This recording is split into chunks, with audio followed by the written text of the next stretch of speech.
Guys আজ video করতে পারলাম না, ভীষণ ক্লান্ত। কারণ আমরা হাওড়ায় নেমেছি 12:30টায়।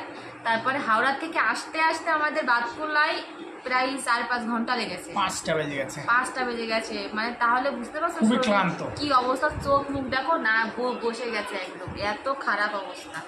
তো আজ ঠিকঠাক মতো ভিডিও দিতে পারলাম না। কাল খুব সুন্দর ভিডিও দেবো, যেহেতু বাতকুল্লায় চলে এসেছি। ভালো ভালো জায়গায় গিয়ে ভিডিও করবো, কিন্তু এই মুহূর্তে আর ভিডিও করা সম্ভব না। খুব টায়ার্ড লাগছে আর কি। তোমার কেমন লাগছে?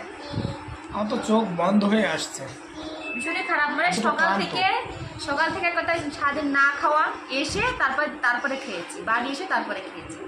তাহলে বুঝতে পারছো কতটা টায়ার্ড আছি আমরা। এই জন্য ভালো করে ভিডিও করতে পারলাম না। তো ভাবলাম একটা তোমাদেরকে জানিয়ে দিই, তা না হলে চ্যানেলে তো একটা ভিডিও হলেও দিতে হয়। এই জন্য চলো কালকে ভুরু তুলবো। খুব খারাপ অবস্থা। আমার খালি সারাদিন